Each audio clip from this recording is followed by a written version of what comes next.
Hello, dear bankers. Hello to everybody. A very warm welcome to JIB CIB Prep. हम कर रहे हैं आपका subject BRBL in your CAIIB examination. Yes, जहां हम आज मॉड्यूल सी चालू करेंगे. मॉड्यूल सी आपका one of the biggest modules है, जहां हम यूनिट 15 से लेकर यूनिट 24 तक बातचीत करने वाले हैं. Unit 15 talks about RBI integrated ombudsman scheme 2021. So basically ये जो आपका यूनिट है, इसका फोकस क्या है, यहाँ पर बातचीत करी गई है. पहले हमारे पास तीन अलग अलग ओम्बड्समैन हुआ करते थे. बैंकिंग के लिए सेपरेटली, एनबीएफसी के लिए सेपरेटली और डिजिटल ट्रांजैक्शंस के लिए सेपरेटली. ओके, 2006 में, 2018 में, 2019 में आए थे. But then now we have one nation one ombudsman.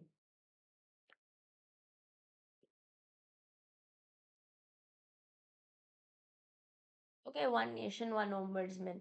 तो ओम्बड्समैन कौन है? ये एक पब्लिक अथॉरिटी है जो कि एड्रेस करता है या रिड्रेस करता है लोगों की शिकायतों को, ग्रेवियंसेस को. जैसे for example this is mister A, एक बैंक के कस्टमर है. ठीक है, ये बैंक के कस्टमर है, ये बैंक के क्लाइंट है, जैसे ही बोलना चाहें आप.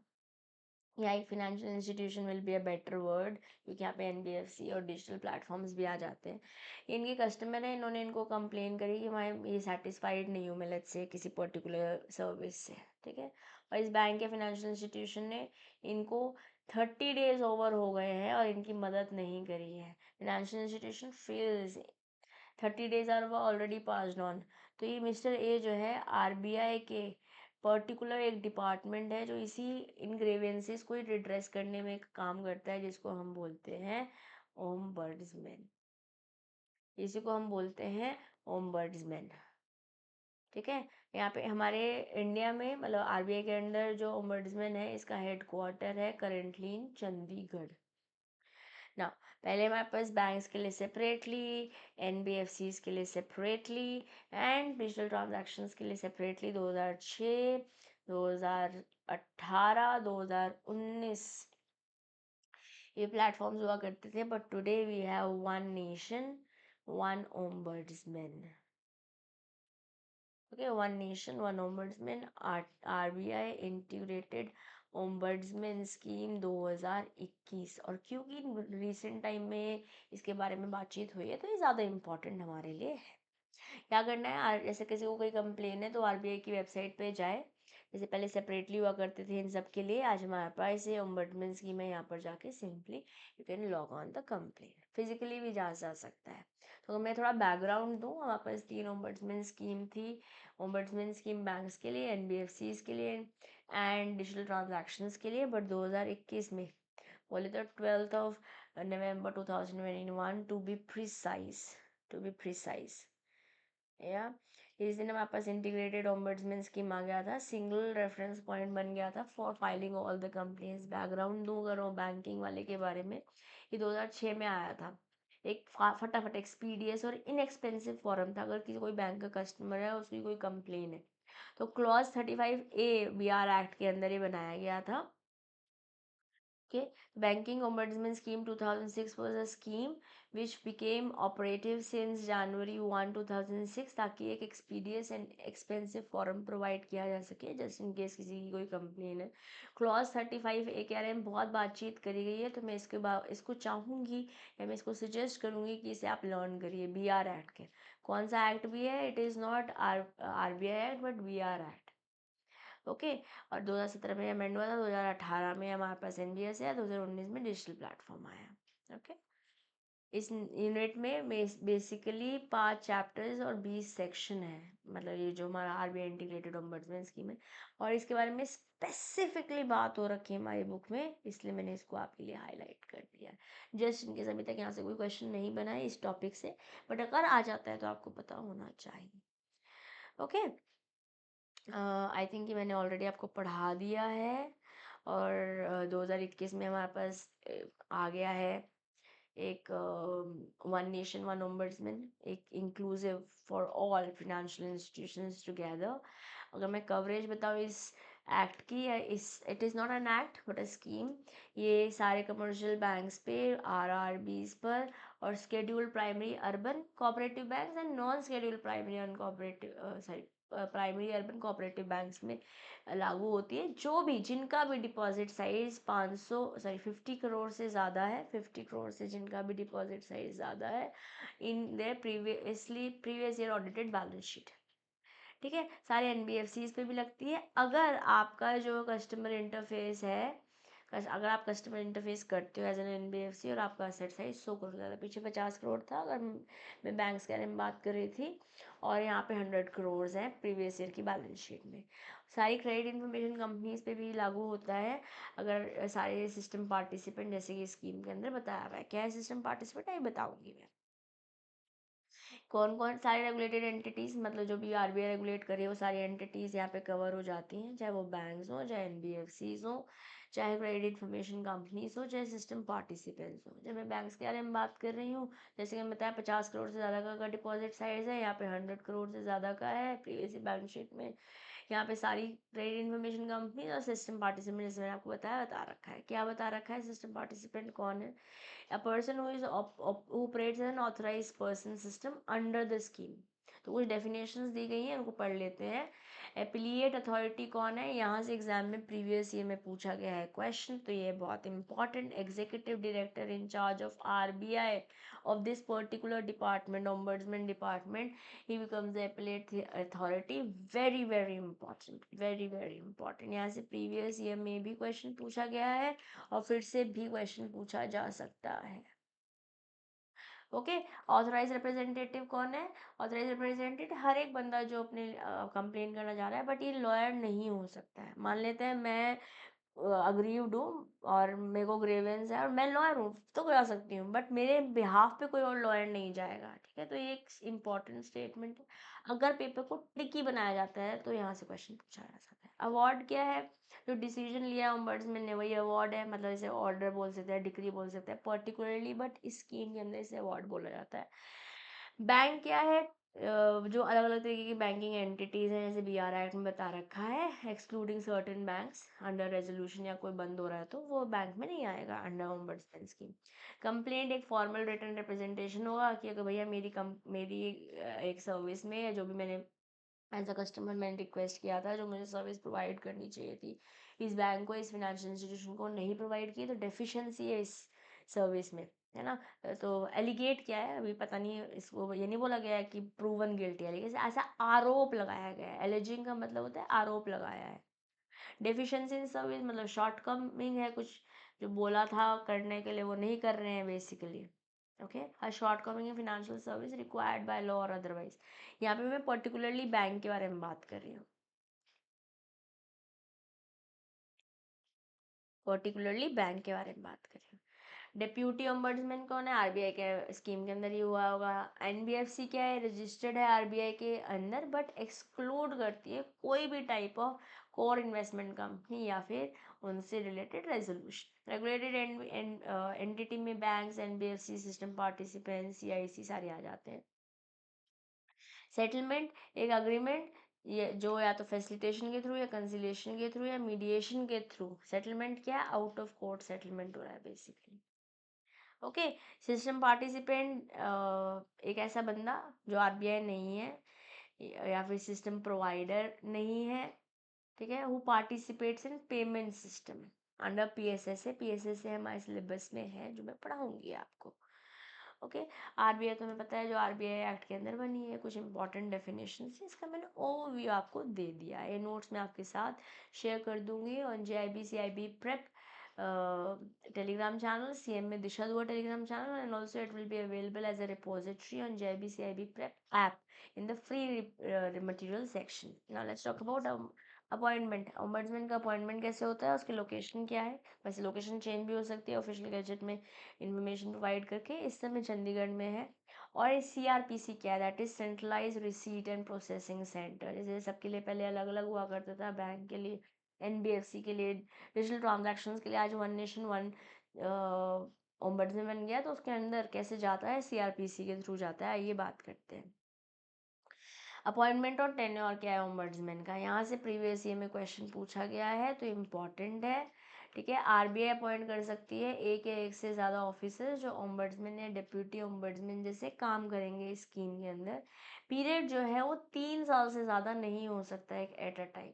Very important, very important, so I'm just also highlighting it so that you know that you need to revise this।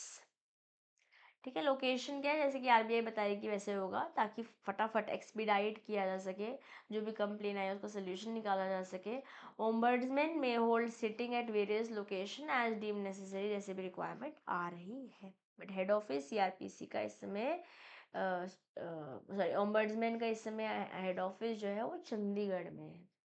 Now and if you want to read more about it, आप यहाँ जाकर पढ़ सकते हैं। आरबीआई ने CrPC बनाया कोई भी कंप्लेंट के लिए। कंप्लेंट जो है वो ऑनलाइन भी हो सकती है इस पोर्टल के थ्रू, ईमेल के थ्रू भी जा सकती है, फिजिकल फॉर्म में भी जा सकती है। Okay, to CRPC for scrutiny and initial processing. Now complaint जो है वो आरबीआई के ऑफिस में जाएगी, फर्दर सीआरपीसी को भेज दी जाएगी। आरबीआई रिस्पॉन्सिबल रहेगा सीआरपीसी की जो भी लोगों की ज़रूरत है, पर्सोनल, स्टाफिंग, फंडिंग, सब कुछ उसके लिए कौन रिस्पॉन्सिबल रहेगा, आरबीआई। और मैं जो इतनी भी स्टेटमेंट्स स्क्रीन पर आपको दी है, यहाँ से स्टेटमेंट बेस्ड क्वेश्चन भी पूछे जा सकते हैं। जैसे 3-4 स्टेटमेंट्स दे देंगे और पूछ लेंगे इनमें से कौन सी स्टेटमेंट सही है कौन सी नहीं है, which of the following statement is false और ट्रू, ऐसे क्वेश्चन कोड में पूछे जा सकते हैं कि फर्स्ट और सेकंड सही है, सेकंड और थर्ड सही है, इस तरीके से ना।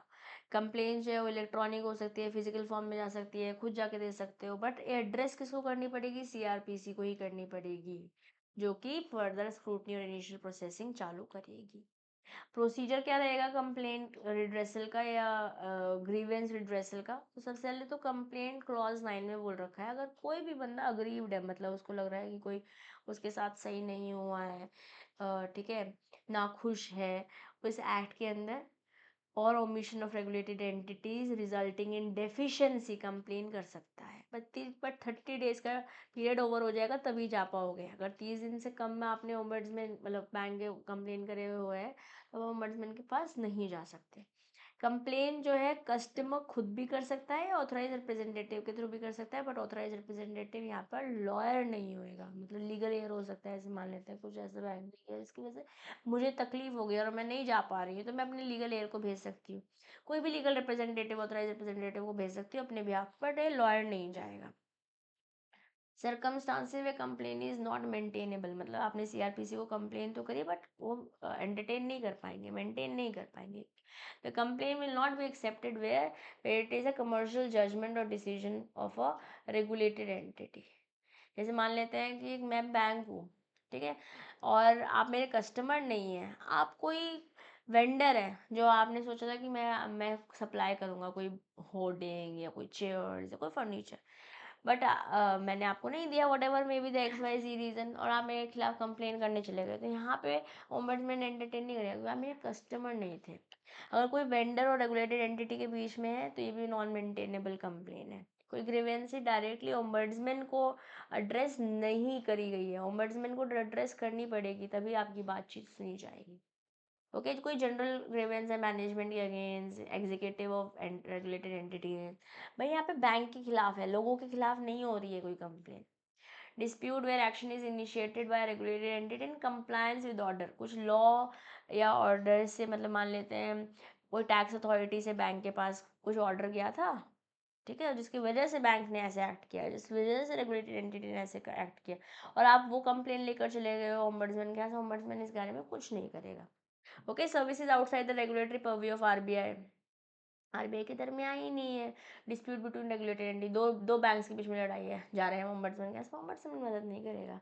कोई एम्प्लॉयर एम्प्लॉय डिस्प्यूट है, इसमें भी ओम्बड्समैन मदद नहीं करेगा। ओके, एक इम्पॉर्टेंट टॉपिक है और इजी भी है, ये गुड है ना, इम्पॉर्टेंट प्लस इजी, आप चाहेंगे कि ऐसे क्वेश्चन एग्जाम में पूछे जाएं।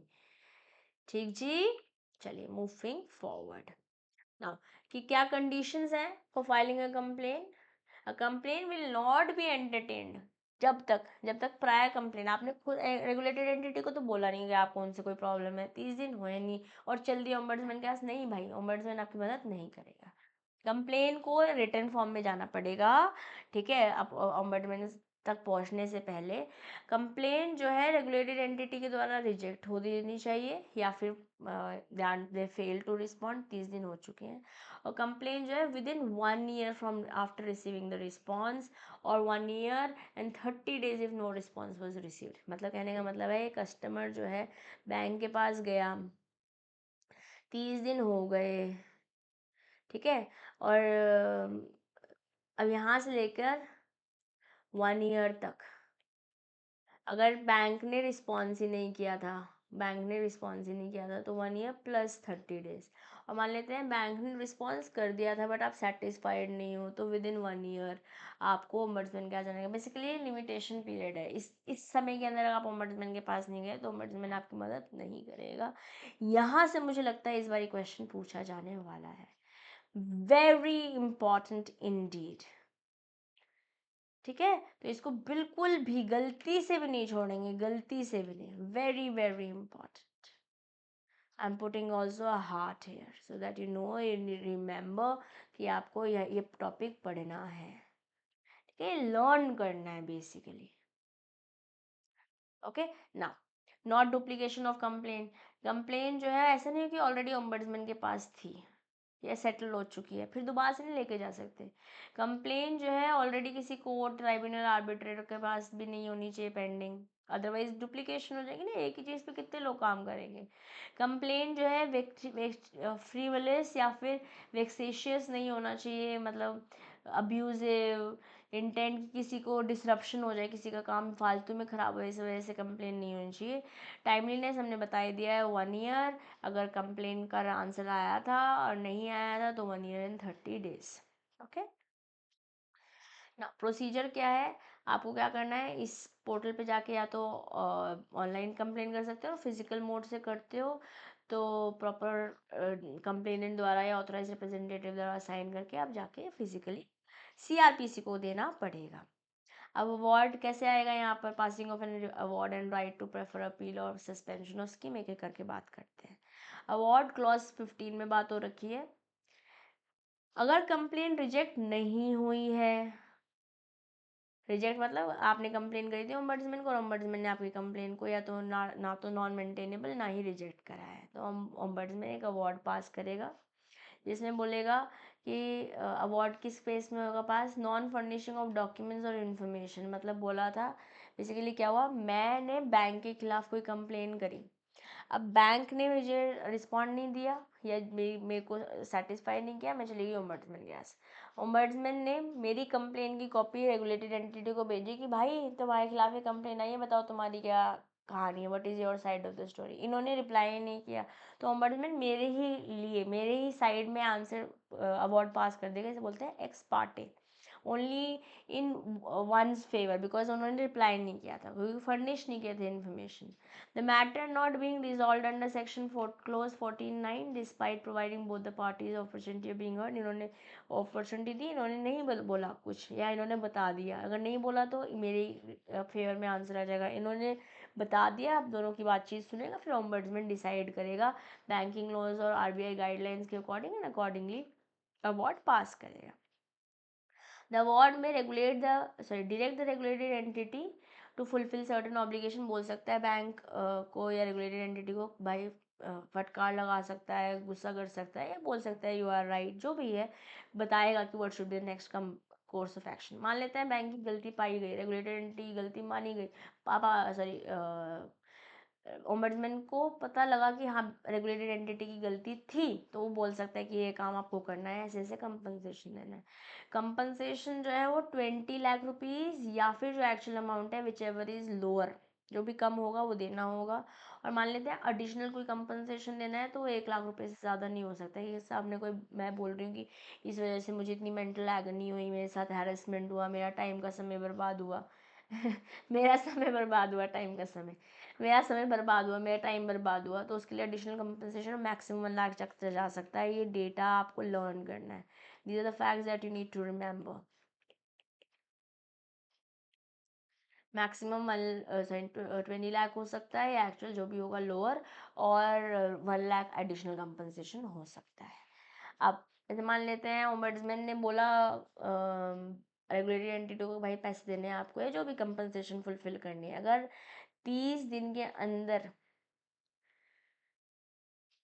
कंप्लेन जो है, कंप्लेनेंट देखो ऐसे होता है, जैसे ये कंप्लेनेंट है, ये गया ओम्बड्स बैंक के पास, बैंक ने 30 दिन के अंदर रिप्लाई नहीं किया, विद इन 30 डेज कुछ नहीं किया, फेल कर दिया, तो ये बंदा जो है ना, कंप्लेनेंट जो है, ओम्बड्समैन के पास जाएगा। ओम्बड्समैन इसको बोलेगा कि भैया बताओ क्या तुम्हारी साइड ऑफ स्टोरी, इसने सुना दिया तो ठीक है, नहीं सुनाया तो खाली इसी के फेवर में एक्सपार्टे डिसीजन ले लिया जाएगा।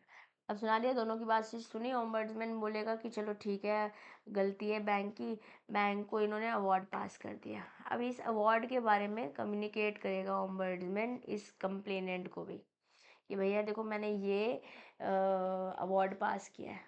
अब इस बात के लिए इस कंप्लेनेंट को ओके करना पड़ेगा अवार्ड, अगर कोई प्रॉब्लम है तो बोलना पड़ेगा, कितने दिन के अंदर अंदर ओके करना पड़ेगा, with in 30 days, unless an appeal is filed. मान लेते हैं ये खुश नहीं है इस ओम्बड्समैन के लिए, तो ये अपीलेट अथॉरिटी के पास जाएगा, ऊपर जाएगा, तो वो अलग बात हो जाएगी, अदरवाइज इसे एक्सेप्ट करना पड़ेगा। अब जो बात बैंक को बोली गई है करनी पड़ेगी ये भी, जैसे मान लेते हैं डेट्स बोलती हूँ मैं, let me add a page. So 1 जनवरी 2024 को कस्टमर गया था बैंक के पास, ठीक है। अब 1 फरवरी 2024 को ये चला गया ओम्बड्समैन के पास, बंदा चला गया ओम्बड्समैन के पास, क्योंकि 30 दिन हो गए थे, ये 31 जनवरी को चला गया, ठीक है, ओम्बड्समैन के पास गया। अब ओम्बड्समैन ने इसको बोला कि बताओ भाई तुम्हारी साइड ऑफ स्टोरी क्या है, इसने इसको बताया जो भी हुआ, इनकी बातचीत चली। अब ओम्बड्समैन के थ्रू अवार्ड पास कर दिया गया, मान लेते हैं 30, या इसको ऐसे बोलते हैं 1 अप्रैल को ओम्बड्समैन ने अवार्ड पास कर दिया, ठीक है। इसके बारे में बैंक को भी बताया और इसको भी बताया, बैंक को भी बताया और इस बंदे को भी बताया। अब इस बंदे को इस 1 अप्रैल से लेकर ओके देना पड़ेगा 1 तक, 30 डेज के अंदर, 30 दिन के अंदर। और अब जब से इसने ओके दिया है, इससे 30 दिन के अंदर अंदर इस बैंक को विद इन 30 डेज, कहने का मतलब 1 जून तक, 1 जून तक बैंक को जो भी रेगुलेटरी एंटिटी को ओम्बड्समैन ने बोला था वो फुलफिल करना पड़ेगा। All of these are important, why explain in so much detail, क्योंकि हो सकता है एप्लीकेशन बेस्ड क्वेश्चन आपसे यहाँ पे पूछ लिया जाए। तो रेगुलेटेड एंटिटी को कंप्लाई करना पड़ेगा और इन्फॉर्म करना पड़ेगा ओम्बड्समैन को within 30 days of receiving the complainant's acceptance letter. So basically इसका ओके बोले तो एक्सेप्टेंस लेटर, कि हाँ भैया जी, जो ओम्बड्समैन ने अवार्ड पास किया है मैं उससे ओके हूँ, कंप्लेनेंट उससे ओके है, ठीक है जी। अब appeal, right to appeal, complainant के पास भी राइट है, रेगुलेटेड एंटिटी के पास भी अपील की राइट है, कि भैया हम ओम्बड्समैन के डिसीजन से हैप्पी नहीं है, तो कितने दिन के अंदर जाना पड़ेगा, 30 दिन के अंदर अंदर, जिस दिन से कम्युनिकेशन हुआ है या क्लोजर हुआ है अवार्ड का। अपील किसके पास लेके जाओगे, या तो मतलब अगर कस्टमर लेके जा रहा है तो ले जा सकता है, बट अगर रेगुलेटेड एंटिटी ओम्बड्समैन के खिलाफ लेकर जा रही है तो उसको प्रायर सेंशन चाहिए अपने सीनियर ऑफिशियल, जैसे कि चेयरमैन, एमडी, सीईओ या उसकी इक्वलेंट बंदे का। अब एपलेट अथॉरिटी के पास आप लेके जा सकते हो 30 दिन के अंदर, बट अगर 30 दिन से ज़्यादा हो रहे हैं तो उसके पीछे कोई वैलिड रीज़न होना चाहिए, है ना। लिमिटेशन लॉ के बारे में हम बातचीत कर रहे हैं। अब अपील, कंप्लेनेंट जो है वो अपील कर सकता है, और या फिर मान लेते हैं ओम्बड्समैन के पास गया था, ओम्बड्समैन ने मना कर दिया कि मैं तो आपकी बात नहीं सुनूंगा, तो भी वो अपील लेके जा सकता है, कितने दिन के अंदर, 30 दिन के अंदर, और 30 दिन से एक्सटेंशन मिल सकता है अगर सफिशिएंट कॉज है तो। प्रोसेस क्या है, ओम्बड्समैन से आप सेटिस्फाइड नहीं हो, the appellate authority secretariat, appellate authority secretariat पे प्रोसेस के थ्रू आप अपील लेके जाओगे, दोनों पार्टी की बातचीत सुनी जाएगी, अपीलेट अथॉरिटी इसके बाद या तो डिसमिस कर सकती है अपील को, अलाउ कर सकती है अपील को, और जो बात ओम्बड्समैन ने बोली थी उसे सेट असाइड कर देगी, अवार्ड को सेट असाइड कर सकती है, रिमांड कर सकती है ओम्बड्समैन की, को गुस्सा कर सकती है कि क्यों किया तुमने ऐसे, ठीक है, remand the matter to ombudsman for fresh disposal, बोल सकती है चलो दोबारा से शुरू करो। ठीक है, मॉडिफाई कर सकती है वर्ड को, नेसेसरी रिडक्शन दे सकती है, कोई और ऑर्डर भी बोल सकती है जैसे कि एपलेट अथॉरिटी को सही लगे। ठीक है, एपलेट अथॉरिटी ऑर्डर कर सकती है जो पहले वाले ओम्बड्समैन ने बोला था, या रिजेक्ट भी कर सकती है कंप्लेन को। ओके, सस्पेंशन लास्ट टॉपिक है ये इस चैप्टर का। रिजर्व बैंक के पास ये अथॉरिटी है कि वो इस स्कीम को ही सस्पेंड कर दे किसी भी कॉज के लिए। ठीक है, जो भी क्लॉजेज हमने ऊपर बात करें, सस्पेंशन जनरल भी हो सकती है, स्पेसिफिक भी हो सकती है। पूरी की पूरी स्कीम को ही सस्पेंड किया जा सकता है या किसी पर्टिकुलर रेगुलेटेड एंटिटी के खिलाफ ये स्कीम को हटाया जा सकता है। जैसे एनबीएफसी के कोई डिजिटल ट्रांजैक्शन प्लेटफॉर्म को हो सकता है हटा दिया जाए स्कीम से। ठीक है, स्कीम बोले तो RBI integrated ombudsman scheme, and that's it. Okay, duration क्या है? सस्पेंशन पीरियड जैसे कि आरबीआई ने बोल रखा होगा अपने ऑर्डर में वैसे रहेगा, और आरबीआई में extend the suspension as needed and extension can be made multiple time की। एक ही बार सस्पेंशन कर सकते हो, नहीं भैया मल्टीपल टाइम्स कर सकते हो। तो अगर मैं क्वेश्चन बना रही हूँ और डिफ़िकल्टी लेवल हायर रखना चाहती हूँ तो यहाँ से मैं क्वेश्चन पूछ सकती हूँ। ठीक है, and with this we are done, खत्म ये चैप्टर। पूरा मॉड्यूल सी ऐसा ही है, अब हर एक यूनिट ऐसा ही है कि आपको 2-2 3 क्लासेस नहीं लगेंगी, ऑलमोस्ट सब एक में हो जाएंगे, एक्सेप्ट हो सकता है मैं थोड़ा टाइम सरफेसी में ज़्यादा लगाऊँ। डीआरटी में हो सकता है 2 क्लासेस की जगह एक ही क्लास करूँ, पर थोड़ी लंबी क्लास करूँ। 1-2 यूनिट्स हैं जिसमें थोड़ा सा ज़्यादा समय लग सकता है, बट बाकी सारे यूनिट्स आपसे 40 अप्रॉक्सीमेट ही लेंगे मॉड्यूल सी में, और मॉड्यूल ए तो बहुत जल्दी हो जाएगा, मॉड्यूल बी भी कंपैरेटिवली कम टाइम में हो जाएगा। ठीक है, चलिए गाइस ये टेलीग्राम ग्रुप ज्वाइन कर लीजिए अगर अभी तक नहीं किया है आपने। ठीक है, स्कैन करके you can also join CM में Disha Dua telegram group, so that post the session, अगर कोई क्वेश्चन कोई डाउट आपको आता है तो you can talk to me. Okay, with this I'll take your leave. I'll see you in the next session. Till then, keep learning, keep growing. This is your friend and your teacher, CM Disha Dua, signing off for today. Bye bye.